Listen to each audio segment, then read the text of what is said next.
Hello guys, कैसे हैं आप सब। I hope you are doing well. अच्छे होंगे और अच्छा करने की कोशिश कर रहे हैं। चलिए गाइस, शुरू करते हैं। ये हमारी रिवीजन नोट्स में जो हम एमपीपीएससी 2023-24 के लिए जो यूनिट 9 को कवर कर रहे थे, तो उसमें साइबर सिक्योरिटी हमारा टॉपिक चला था, जिसमें हम दो वीडियोस को कवर कर चुके हैं, मतलब दो पार्ट हम कवर कर चुके हैं। आज हम उससे आगे के बारे में बात करें। Got it. चलिए तो शुरू करते हैं। बहुत सारी चीजें हमने डिस्कस कर ली थी। साइबर लॉ से रिलेटेड, साइबर अटैक कितने टाइप के होते हैं, क्या क्या होते हैं, वायरसेस कैसे आते हैं, एंटीवायरस क्या है, फेमस वायरसेस के बारे में बात कर ली थी। बहुत सारी चीजें। अब हम बात करते हैं जो भी साइबर अटैक होते हैं उनसे कैसे बचा जाए। Got it. तो बहुत इंपॉर्टेंट टॉपिक है। आजकल बहुत ज्यादा साइबर अटैक्स हो रहे हैं। चलिए शुरू करते हैं। ओके। साइबर हमले से बचने के लिए हमें बहुत जरूरी है कि आपके पास जो भी माइक्रोसॉफ्ट विंडोज, मतलब जो आपका ऑपरेटिंग सिस्टम है जिस पर आप अपना पूरा सिस्टम चलाते हैं, या उससे रिलेटेड जितने भी आपके पास सॉफ्टवेयर आपकी लैपटॉप में डले हुए हैं, आपके मोबाइल में जितने भी एप्लीकेशन हैं, वो सारे अपडेटेड रहे। Got it. अपडेटेड होना बेहद जरूरी है। उसके बाद आपके पास कोई भी अनऑथराइज्ड ईमेल अगर आता है तो वो डायरेक्टली स्पैम में चला जाए। और अगर स्पैम में नहीं जाता है तो आपको उसकी परख होनी चाहिए कि यार ये रियल है या मतलब फेक है। Got it. इतना थोड़ा सा आपको ज्ञान होना चाहिए। कभी कभी ऐसा होता है कि आप कोई भी अनऑथराइज्ड मेल आता है उस पर आप क्लिक कर देते हैं, उसके यूआरएल पर क्लिक करते हैं, तो ऐसा कभी भी नहीं करना है। किसी भी सिस्टम पर एंटीवायरस सॉफ्टवेयर जो होता है उसको आप डालकर रखें, अच्छे से डालकर रखें, अपडेटेड रखें, बहुत जरूरी है। सबसे इंपॉर्टेंट चीज कि आप अपने गूगल क्रोम पर ऐसी कोई भी चीज सर्च नहीं करना है जो आपको सर्च नहीं करना चाहिए। Got it. ऐसी कोई भी सस्पेक्टेड वेबसाइट पर नहीं जाना है जो साइबर अटैक से रिलेटेड हो या ऐसा कुछ हो। उसके बाद कोई भी ऐसे इंडिविजुअल पर्सन या किसी भी आपके इंडिविजुअल ऑर्गेनाइजेशन, आपको पैसे नहीं देने हैं। सपोज आपसे आपकी कोई भी फाइल हैक हो जाती है, जैसे मैंने आपको इसके पहले वाले जो लेक्चर है उसमें बताया था कि कैसे कैसे फिरौती करते हैं। मतलब आपकी प्रोफाइल, आपकी लाइव जो फाइल है उसको चेंज कर देते हैं, उसकी लैंग्वेज बदल देते हैं, एनक्रिप्टेड लैंग्वेज कर देते हैं, फिर बोलते हैं कि आप मुझे पैसे दो तो हम इसको आपकी नॉर्मल इंग्लिश में कन्वर्ट करेंगे या किसी अदर लैंग्वेज में कन्वर्ट करेंगे जो आप पढ़ सकेंगे। तो ऐसे अगर कोई भी फिरौती विरौती मांगता है तो उसके पैसे आपको नहीं देने हैं। Got it. ऐसा नहीं है कि वो पैसे लेके आपका काम कर देंगे या कुछ भी, ऐसा बिल्कुल भी ऐसा नहीं करना है। आपकी फाइल वायरल कर सकते हैं, कुछ भी कर सकते हैं, उसके साथ छेड़छाड़ कर सकते हैं। धोखाधड़ी के ऐसे मामलों में आपको तुरंत ही किसको इन्फॉर्मेशन देनी है, तो इसका नाम जरूर नोट कर लीजिएगा, बहुत ज्यादा इंपॉर्टेंट है। CERT in. Got it. इसको हम बोलते हैं CERT, in short form CERT बोलते हैं। इसके बारे में बात करेंगे आगे। Don't worry. नेक्स्ट आता है क्रोजर। क्रोजर बेसिकली क्या होता है कि एक सॉफ्टवेयर होता है, इसको हमें कुछ नहीं करना है, अपने कंप्यूटर में इंस्टॉल कर देना है। ठीक है।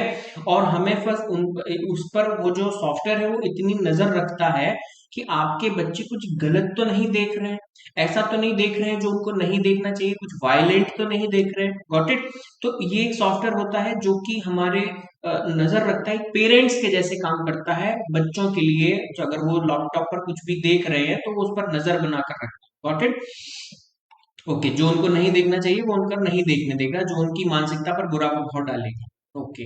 उसके बाद आता है हैंडशेक। हैंडशेक मतलब क्या होता है, एक बहुत सारी इंफॉर्मेशन की पूरी सीरीज होती है जो दो या दो से ज्यादा कंप्यूटर्स के बीच में कम्युनिकेशन कराती है, मतलब हम इंफॉर्मेशन को एक दूसरे को दे सकते हैं। Got it. अच्छी बात है, हैंडशेक कर रहे हैं जैसे हम हैंडशेक करते हैं। तो ये कंप्यूटर नेटवर्क में जो भी इंफॉर्मेशन आती है जाती है उसके फ्लो कंट्रोल को दिखाता है, मतलब कुछ गलत इंफॉर्मेशन कुछ गलत कंप्यूटर से तो नहीं आ रही है। Got it. कोई हमें ऐसा तो नहीं फंसाने का काम तो नहीं कर रहा है, तो उस पर ये नजर रखता है। इसको बोलते हैं हम हैंडशेक। एड आता है स्मार्ट डॉग। स्मार्ट डॉग भी एक टाइप का सॉफ्टवेयर होता है जो कि किसी भी टाइप के कंप्यूटर वायरस को खत्म करने के लिए काम करता है। आपने देखा होगा इधर साइड में किसी किसी के कंप्यूटर में, लैपटॉप में एक डॉग होता है, वो चश्मा लगाकर रखता है। ठीक है। उस टाइम पर उसका लोगो वही था, तो अभी पता नहीं चेंज हो गया होगा। नेक्स्ट आता है पलाडियम। पलाडियम क्या होता है, पूरा प्रॉपर सिस्टम होता है। Got it. और इसको माइक्रोसॉफ्ट ने ही बनाया हुआ है। तो क्या करता है ये, आपकी जो भी आपकी इंफॉर्मेशन, आपका जो डेटा आपके सिस्टम में पड़ा हुआ है उसकी सिक्योरिटी के लिए। और किसने बनाया है, माइक्रोसॉफ्ट ने बनाया हुआ है। और उसको बिल्कुल आज के टाइम पे मतलब वो अपडेट भी होता है। पलाडियम जो है वो, उसके वर्जन है बहुत सारे, तो वो अपडेटेड होते रहते हैं। जैसे जैसे साइबर अटैक होते हैं ना, उसके अकॉर्डिंग उनको क्या क्या चीजों की जरूरत है उस टाइप से वो अपडेट होता रहता है। नेक्स्ट आता है फायरवॉल। फायरवॉल देखिए इनबिल्ट होता है आपके सिस्टम में। तो ये क्या होता है कि आपका सिस्टम है तो सिर्फ आप उसको आप ही एक्सेस कर सकते हैं, और कोई भी अनऑथराइज्ड पर्सन, मतलब ऐसा पर्सन जिसका वो सिस्टम नहीं है, जिसका वो लैपटॉप नहीं है, जिसका वो पर्सनल कंप्यूटर नहीं है, वो उसको एक्सेस नहीं कर सकता। वो फायरवॉल उस चीज का ध्यान रखता है। Got it. किसी भी टाइप के अनऑथराइज्ड सॉफ्टवेयर को उसमें डाउनलोड नहीं होने देगा, किसी भी टाइप के अनऑथराइज्ड बंदे को वो लॉग इन ही नहीं करने देगा सिस्टम। ठीक है। तो ये एक ऐसा काम करता है फायरवॉल। इसको हम क्या बोलते हैं कि किसी भी टाइप के ट्रैफिक के लिए ना ये अंदर जाने बाहर आने की सेफ्टी वॉल्व के जैसे काम करता है, कुछ भी गलत आपके सिस्टम में जाने ही नहीं देगा। नेक्स्ट आता है साइबर हमले से बचने के लिए माइक्रोसॉफ्ट विंडोज और जितने भी आपके पास सॉफ्टवेयर होते हैं उन सबको एकदम अपडेट रहना चाहिए। Got it. तो ये बहुत ज्यादा जरूरी है। उसके बाद आता है बैकअप कॉपी आपको रखना है। मतलब जैसे आपका कोई भी डेटा है, सपोज अगर साइबर अटैक हुआ भी तो हो सकता है डिलीट हो जाए, हो सकता है कुछ उसमें से इरेज कर दें, हो सकता है क्रैश कर दें, पूरा डेटा ही खत्म कर दें। तो हमारे पास एक बैकअप उसका होना चाहिए। उसके बाद आता है ऑथेंटिफिकेशन। मतलब ऑथेंटिफिकेशन मतलब डेटा को, जैसे आपका पासवर्ड है, तो उसके बाद उसमें स्कैन करना, थंब इम्प्रेशन जैसी चीज होना, फेस स्कैन करके। तो ऐसे अगर कुछ आप पासवर्ड रखेंगे ना तो थोड़ा सा ज्यादा स्ट्रांग हो जाएगा। Got it. उसके बाद आता है क्रिप्टोग्राफी। मतलब आप अपने डेटा को कुछ कोडिंग लैंग्वेज में कन्वर्ट कर दें। Got it. उसके बाद उसको सेंड करें, तो एनक्रिप्टेड लैंग्वेज में आप सेंड कर सकते हैं। तो होता क्या है कि बहुत सारे ईमेल सर्वर आज के टाइम पे ऐसे हो गए हैं, जीमेल में भी वो सुविधा आती है, आउटलुक में भी वो सुविधा आती है कि वो आपका जो मैसेज लिखा हुआ है, आपने जिसको भेजा है, जैसे मेरा नाम पुनीत है और मैंने अगर ये मैसेज सपोज किसी एक्स वाई जेड बंदे को भेजना है, तो हो सकता है कि बीच में जब वो मेरा मैसेज मैं उसको सेंड करूं तो बीच में कोई साइबर अटैक का शिकार हो सकता है। ठीक है। वो मैसेज तो मैं क्या करूंगा, उसमें एक सेटिंग होती है, उसमें लिखा होता है एनक्रिप्टेड योर मैसेज। तो अगर मैं उस सेटिंग को टिक कर दूंगा ना, तो वो मेरा मैसेज जो है जिसको मैंने भेजा है सिर्फ उसको ही समझ आएगा कि ये लिखा क्या है, और मुझे समझ आएगा। बाकी बीच में उसमें कोई भी अनऑथराइज्ड पर्सन अगर उसको अटैक करने की कोशिश करेगा, उसको हैक करने की कोशिश करेगा, उसको पढ़ने की कोशिश करेगा, तो नहीं पढ़ सकता। Got it. नेक्स्ट आता है ब्लॉकचेन टेक्निक। बहुत ही ज्यादा फेमस है, बहुत जबरदस्त पैकेजेस इसमें जा रहे हैं। ब्लॉकचेन टेक्निक अगर आप सीख लेते हैं तो चलिए आगे देखते हैं। तो होता क्या है, बेसिकली ये बहुत सारे डेटा ब्लॉक्स, मतलब हमने क्या किया हुआ है, जैसे हम डेटा रखते हैं ना तो हम पैकेट्स में रखते हैं, ऐसे तो डेटा को ना हमने बहुत सारे ब्लॉक्स में रखा हुआ है। तो उन डेटा ब्लॉक्स की बहुत बड़ी एक चेन होती है।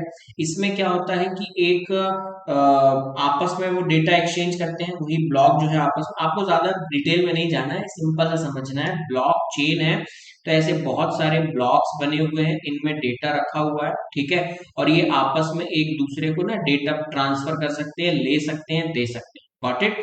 और ये आपस में ना एक दूसरे से इलेक्ट्रॉनिक्स के थ्रू जुड़े होते हैं। अब इसमें होता क्या, मतलब क्यों है ये बेटा, ये इसीलिए है क्योंकि इसमें क्या होता है, एनक्रिप्टेड लैंग्वेज ही भेज सकते हो। मतलब अगर मुझे ये बोलना है मैं पुनीत हूँ, ठीक है, मुझे बोलना है किसी एक्स वाई जेड पर्सन को, क्या बोलना है मुझे, मुझे ये बोलना है कि भैया मैंने पूरे गहने अपने एसबीआई बैंक में रखवा दिए। Got it. अब ये तो बड़ी कॉन्फिडेंशियल इंफॉर्मेशन है, मुझे देनी है। तो मैं क्या करूंगा ना कि मैं ब्लॉकचेन के थ्रू दूंगा। तो ब्लॉकचेन क्या करेगा, उसको एनक्रिप्टेड कर देगा, मतलब उसको कुछ कोडिंग लैंग्वेज में कन्वर्ट कर देगा जो कोई बंदा समझ ही नहीं सकता। बस जिसको मैं भेज रहा हूँ बस वही समझेगा। तो ये काम जो होता है ना, कूट लेखन के माध्यम से सुरक्षा प्रदान करता है। कूट मतलब उसको कोडिंग में कन्वर्ट कर देना। ठीक है। ऐसा। तो ये मैंने आपको लास्ट लेक्चर में भी बताया था। अब होता क्या है, बहुत ज्यादा इंपॉर्टेंट है, ये आपके मेंस के लिए भी बहुत इंपॉर्टेंट है। तो ये जो टेक्नोलॉजी है, इसकी एक सबसे अच्छी विशेषता है कि ये विकेंद्रीकृत है। मतलब ये डिसेंट्रलाइज है। ऐसा नहीं है कि कोई बहुत बड़ा सर्वर रूम है, वहीं से ही एनक्रिप्शन हो सकता है, वहीं से इसको हम कोड में कन्वर्ट कर सकते हैं, ऐसा बिल्कुल भी नहीं है। आप इसको कहीं से भी उसमें कन्वर्ट कर सकते हैं। Got it. आपको कोई बहुत बड़े बैंक की जरूरी मतलब नहीं है। भारत में तेलंगाना और आंध्र प्रदेश में इस परियोजना की शुरुआत भी हो चुकी है। ब्लॉकचेन टेक्नोलॉजी का सबसे बढ़िया एग्जांपल है बिटकॉइन नेटवर्क। आपने देखा होगा बिटकॉइंस में कमाते हैं लोग वो सब। तो वो कहीं कहीं बहुत सारे देशों में वो अनऑथराइज्ड भी है, कहीं कहीं ऑथराइज्ड भी। Got it. तो ऐसा। तो बिटकॉइन जो है वो ब्लॉकचेन टेक्नोलॉजी पर ही आधारित है। ब्लॉकचेन एक टाइप का डिस्ट्रीब्यूटेड लेडर है, मतलब विकेंद्रीकृत वही खाता है, इसमें आपकी पूरी जानकारी है। बट होता क्या है कि वो पूरी कोडिंग लैंग्वेज में कन्वर्ट होगी, तो अगर इसको कोई हैक भी करेगा ना तो कुछ नहीं कर सकता, क्योंकि पढ़ ही नहीं पाएगा, उसका यूज ही नहीं कर पाएगा। तो होता क्या है कि जैसे कोई अटैक है, मतलब जो हैकर है वो सोच रहा है कि यार इसका डेटा हम हैक कर लेते हैं, बट उसको पता चल जाए कि भैया वो ब्लॉकचेन टेक्नोलॉजी का इस्तेमाल करता है, तो फिर वो हैक नहीं करेगा। क्यों नहीं करेगा? बोले हम हैक भी कर लेंगे, मेहनत भी लगाएंगे, दिमाग भी लगाएंगे, बट उसका जो डेटा हमारे पास आएगा उसको हम पढ़ ही नहीं पाएंगे, कोई मतलब ही नहीं है हैकिंग का। गॉट इट ना? आप भाई चोरी किस घर में करोगे जहां आपको सारी इंफॉर्मेशन है, क्या वहां पे रखा हुआ है सोना ही है और असली सोना है, तो हम उसको पकड़ लेंगे, उठा लेंगे। अब आपको वहां पे पता भी नहीं कि क्या रखा हुआ है, सोना है चांदी है, कुछ नहीं पता है, बस आप तो चोरी करने घुस गए कि कुछ तो मिलेगा, पता चला कुछ नहीं मिला, तो आपकी पूरी मेहनत बर्बाद हो गई। Got it? जैसे चोरी करने में मेहनत नहीं करनी है। नेक्स्ट आता है कि ब्लॉकचेन में जो भी हमारे डेटा है, जो भी हमारे आंकड़े हैं, वो एक स्पेसिफिक इलेक्ट्रॉनिक सिग्नेचर होता है, ठीक है? उसी से ही वो एक्सेस कर सकते हैं, जो कि कभी भी चेंज नहीं होते हैं। आई अगेन रिपीट, एक स्पेसिफिक इलेक्ट्रॉनिक सिग्नेचर होते हैं, विशिष्ट इलेक्ट्रॉनिक हस्ताक्षर होते हैं, जो चेंज नहीं हो सकते। इसके साथ ही हर एक ब्लॉक में पिछले ब्लॉक का, मतलब जैसे कि ये डेटा, ये ब्लॉक है, ठीक है, ये ब्लॉक है, तो अगर डेटा यहां से यहां जाना है, यहां से यहां जाना है, तो पहले ये कुछ कोड देगा इसको, इसको, तब ये पास करेगा, फिर ये कोड देगा, फिर ये पास करेगा। ऐसा होता है जैसे ओपन आर्मी वालों को नहीं देखा आपने, वो फोन करते हैं ओके अल्फा, अल्फा 1 2 3, अल्फा 1 2 3, तो ये कोड है उनका आज का। सपोज कल का कोड कुछ अलग है, सपोज कल का कोड है जलेबी 4 5 6, सपोज, ठीक है? तो ऐसा जब तक ये कोड पास नहीं करेगा ना, तब तक वो ये डेटा ट्रांसफर ही नहीं होगा। तो हर एक ब्लॉक को अपने दूसरे ब्लॉक को डेटा तो देता ही देता है, उसके पहले उसको एक कोड देना पड़ता है, ठीक है, जो कि बहुत ज्यादा कॉन्फिडेंशियल है, तो इसको बोलते हैं ये चेंज नहीं होता। तो ऐसे पूरी हस्ताक्षर जैसे आसानी से एक श्रृंखला में रखा जा सकता है। ओके, नेक्स्ट आता है ब्लॉकचेन में एक बार किसी का जो लेन देन दर्ज हो गया, फिर आप वहां से उसको हटा नहीं सकते और ना ही इसमें कुछ मॉडिफिकेशन कर सकते हो। ब्लॉकचेन का पूरा जो एक्सचेंज है, मतलब आप उसका लेना देना जो भी कुछ करते हैं, वो एक जगह सेफ नहीं होता, वो बहुत सारी जगह सेव किया जाता है। सुरक्षित करने के बजाय हजारों लाखों कंप्यूटर में वो सेफ रहेगा, कोई दिक्कत आपको नहीं होगी। किसी भी, मतलब अगर कोई ऐसा सोचे कि हम डेटा डिलीट कर देंगे, कर दे, कितनी जगह से करेंगे? गॉट इट ना? बस। तो किसी भी नए लेन देन को डेटाबेस से जुड़े सभी कंप्यूटर, चाहे ब्लॉकचेन टेक्नोलॉजी हो, इसमें इसको हम बोलते हैं नॉइज के नाम से जानते हैं, ठीक है? तो इसको पहले वेरीफाई किया जाएगा, जो भी वही मैंने आपको बताया ना कि अ, बीच में कोई अनऑथराइज्ड कंप्यूटर अगर जुड़ भी जाता है, हैक भी कर लेता है, तो बोलेगा कोड बताओ। अब वो आप कोड है जलेबी 1 2 3 या जलेबी 4 5 6, और वो बोल रहा है गुलाब जामुन 4 5 6, तो पकड़ में आ गया, कह रहे ये तो अपना वाला है ही नहीं, तो डेटा लेगा ही नहीं। गॉट इट ना? तो ना ही डेटा देगा।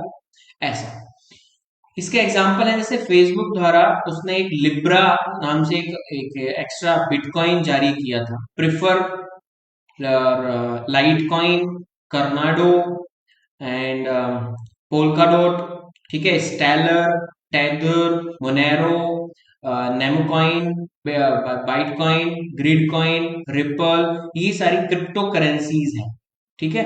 और जो क्रिप्टो में हम बिटकॉइन में जो लेन देन करते हैं ना, तो वो उसी टाइप का लेन देन है, एनक्रिप्टेड है, आपको कुछ समझ नहीं आता, ठीक? चलिए आगे देखते हैं।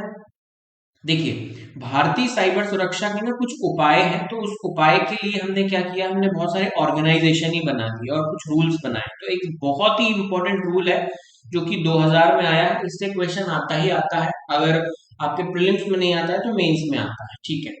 प्रीलिम्स में आएगा तो पूछेगा सूचना प्रौद्योगिकी अधिनियम कब लागू हुआ, तो बोले 2000 में लागू हुआ। एग्जैक्ट डेट बताओ तो कब लागू हुआ, तो आप बोलेंगे 17 अक्टूबर 2000 को लागू हुआ। ओके, इसका उद्देश्य क्या था, तो आप बोलेंगे साइबर अपराध से निपटने के लिए लागू हुआ। अच्छा, ये किसके तहत लागू हुआ, तो आप बोलेंगे इंडियन पिनल कोड जो भारतीय दंड संहिता है उसके अंतर्गत लागू हुआ। बोले अच्छा, बहुत अच्छी बात है। किस टाइम पर लागू हुआ, उस टाइम हमारे राष्ट्रपति कौन थे, बोले के आर नारायणन थे। बोले इसमें कुछ संदेश संशोधन भी हुआ, बिल्कुल हुआ है। कब हुआ है, बोले 2008 में हुआ है। अच्छा, ये कहाँ पर है, तो बोले चैप्टर नंबर 13 में है, सेक्शन नंबर 94 और शेड्यूल नंबर 4। Got it? कहां पर है? आई again repeat, chapter number 13 section number 94 schedule number 4। ठीक। अच्छा, जब 2008 में हमने संशोधन किया तो क्या संशोधन किया? तो हमने देखा है कि भैया इसकी जो धारा 66A है उसमें सूचना संबंधी अपराधों से रिलेटेड चीजें दी गई हैं, जिसमें कंप्यूटर संसाधन या संचार उपकरण के माध्यम से कोई भी अपमानजनक या अवैध एवं खतरनाक सूचना भेजना एक दंडनीय अपराध है। ये हमने जो इसकी धारा 66 है उसमें एक और सेक्शन जोड़ दिया, धारा 66A करके, और उसमें ये सारा कुछ लिख दिया। ठीक है। अच्छा, इसका श्रेय किसको जाता है? तो भैया एक हमारी श्रेया सिंघल है बनाम यूनियन बैंक ऑफ इंडिया 2015, ये केस था। ठीक है, जिसकी वजह से हमें यह संशोधन करना था। ठीक है, तो इन्हीं के द्वारा सुप्रीम कोर्ट द्वारा 2015 में आईटी अधिनियम की धारा 66A को अब समाप्त भी कर दिया गया है। Got it? तो जोड़ा कब गया? 2008 में, और उसको खत्म कब कर दिया गया? 66A को 2015। अच्छा, किसने खत्म किया? सुप्रीम कोर्ट ने। क्या इसका श्रेय किसको देंगे आप? मतलब किस केस के उसमें ये किया गया है? तो श्रेया सिंघल बनाम यूनियन बैंक ऑफ इंडिया। ठीक है। अच्छा, साइबर सुरक्षा नीति हमारी 2013 भी आई है। अगर बहुत ही ज्यादा मोस्ट सेंसिटिव इंफॉर्मेशन है, ठीक है, तो उसके लिए हमने इसको बनाया है। ठीक है, इसके अंतर्गत क्या होता है? अगर इसके अंतर्गत 2 वर्ष से लेकर उम्र कैद और दंड अथवा जुर्माने का भी प्रावधान है। देश में सभी लेवल पर साइबर सुरक्षा के मुद्दों से निपटने के लिए व्यापक सहयोगात्मक और सामूहिक कार्रवाई के रूप में एक रूपरेखा बनाई गई है। इसलिए आपने देखा होगा हर शहर में एक साइबर सेल बनाया गया है पुलिस में, पहले नहीं होता था, अब ये बना दिया गया। ठीक है। उसके बाद साइबर सुरक्षा मामलों में जितने भी मामले होते हैं उसके समन्वय के लिए, मतलब अगर पुलिस को कोई हेल्प चाहिए तो सर्ट इन, ये एक नेशनल लेवल की नोडल एजेंसी है। ठीक है, जिसका फुल फॉर्म आपसे बेहद जरूरी है, जो कि पूछा जा सकता है। तो Indian computer emergency response team. Got it? I again repeat, I N मतलब Indian computer emergency response team. ठीक है। ओके, तो अब देखते हैं क्या कहानी है। इस नीति में उल्लेखित जितने भी मतलब चीजें हो सकती हैं, जितने भी अभी तक जितने भी टाइप के साइबर अटैक हुए हैं या हो सकते हैं, उन सब के बारे में यहाँ पर हमें इंफॉर्मेशन दी गई है। और यहाँ पर बहुत ही एक्सपर्ट लोग सर्टिन में हमने बिठा लिए। तो एक बार बात कर लेते हैं, भाई इतना अच्छा ऑर्गेनाइजेशन है, देख लेते हैं कितना अच्छा है। ठीक है, सर्ट इन है, साइबर हमले को खत्म करने के लिए या विफल करने के लिए बेसिकली हमने ये बनाया है। इसे साइबर सुरक्षा के लिए उत्तरदायी मानते हैं और एक नेशनल लेवल की एजेंसी है। ओके, जो कि आईटी संशोधन अधिनियम 2000 के अंतर्गत हमारे पास आई है। ठीक है, बनाई गई है।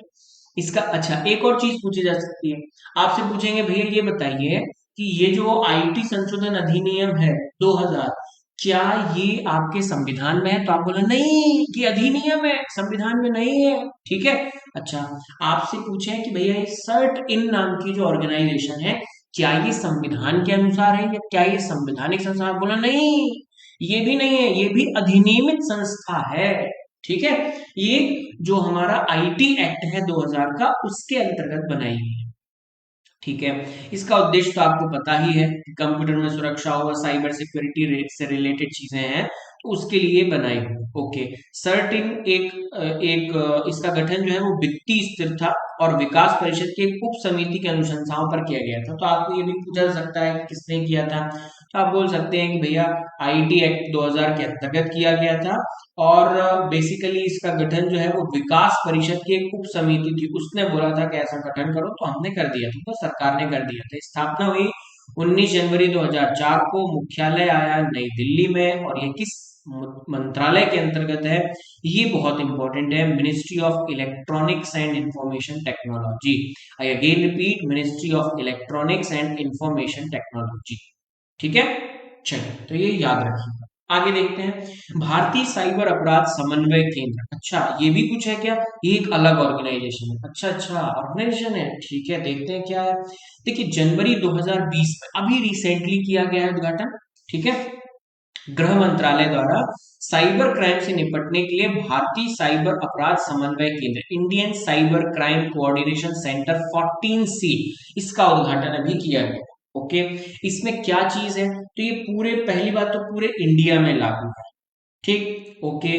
दूसरी बात, इसमें अलग अलग यूनिट्स हैं। क्या क्या यूनिट्स हैं तो हम बता देते हैं। बेसिकली इसमें 7 यूनिट्स हैं, ठीक है, जो 7 अलग अलग काम करेंगे। क्या क्या करेंगे? National cyber crime threat analysis unit, अगर आपको किसी भी टाइप की साइबर थ्रेट आती है, धमकी दे रहा है कोई, ठीक है, तो उस धमकी के लिए ये हो गई। National cyber crime reporting portal, आपको आपके साथ अटैक हो चुका है या होने वाला है तो इसकी इंफॉर्मेशन आपको किसी पोर्टल पे डालनी है, तो वो ये पोर्टल है, national cyber crime reporting portal. Got it. उसके बाद साइबर अपराध जांच दल के लिए एक मंच है, मतलब आपका एक joint cyber crime investigation team है, वो भी यहाँ पर है। राष्ट्रीय साइबर अपराध फोरेंसिक प्रयोगशाला पारिस्थितिकी तंत्र, मतलब अगर इसमें हमें कुछ फोरेंसिक फिंगरप्रिंट ये वो सब कुछ करना पड़ेगा ना, तो इसके लिए हम वो फोरेंसिक लैब है, क्योंकि बहुत सारे पासवर्ड होते हैं ना आपके, आई रेटिना का पासवर्ड होता है, फिंगरप्रिंट्स के होते हैं, फेस स्कैन के होते हैं, तो ये सब उनके लिए फोरेंसिक लैब की जांच, ठीक है। राष्ट्रीय साइबर क्राइम प्रशिक्षण केंद्र, national cyber crime training centre भी है ट्रेनिंग देने के लिए। उसके बाद आता है हमारे पास cyber crime ecosystem management unit, पूरा का पूरा मैनेजमेंट चलाने के लिए, ठीक है। राष्ट्रीय साइबर अनुसंधान और नवाचार, मतलब नेशनल साइबर रिसर्च करने के लिए, और इनोवेटिव सेंटर्स, मतलब कुछ इनोवेशंस के लिए, कुछ नया हो रहा है, क्या हो रहा है, कैसे टाइप के अटैक आ रहे हैं, इसको कैसे बचा जा सकता है, तो इस पर हमेशा R&D होनी चाहिए, रिसर्च एंड डेवलपमेंट होना चाहिए, इनोवेशन होना चाहिए, ठीक है। तभी तो समझ आएगा ना, तभी तो हम अपडेट रह पाएंगे। ओके, तो चलिए गाइस, आज के लिए इतना ही। कल हम देखेंगे बुडापेस्ट कन्वेंशन और आगे के टॉपिक्स के बारे में। तो ये हमारा थर्ड वीडियो था, हम यहीं पर उसको रैप अप करते हैं। So thank you guys, thank you very much हमारे साथ बने रहने के लिए, पूरा वीडियो देखिएगा। Thank you guys, thank you very much. Like share and subscribe कीजिएगा, शुभ होता है, ठीक है।